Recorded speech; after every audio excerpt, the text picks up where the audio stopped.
పండు ఖర్జూరం మనకు సంవత్సరం పొడుగునా దొరుకుతుంది. ఇది న్యాచురల్గా ప్రకృతి ప్రసాదించిన ఫ్రూట్. దీన్ని మనం గింజ తీసేసి ఆ ఖర్జూరం ముక్కల్ని మిక్సీ వేసుకుని ఆ ఖర్జూరం ముద్ద ఇంట్లో పెట్టుకుంటే పురుగులు పడవు, ఆ ఖర్జూరం ముద్ద చెడిపోదు.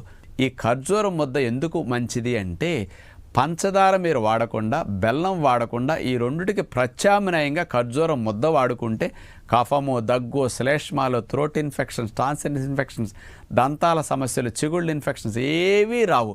మంచి స్వీట్ ఇది. దీనిని మీరు వంటలు వండుకునేటప్పుడు వంటల్లో తీపికి ఇది వేయండి.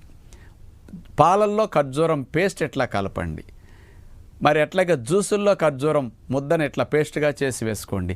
స్వీట్లు తయారని ఖర్జూరం ముద్దని ఇట్లా వాడుకోండి. ఇన్ని రూపాయల్లో న్యాచురల్ ఖర్జూరం పేస్ట్ ఇట్లా ముద్దని ఇట్లా ఉపయోగించుకుంటే మంచిది.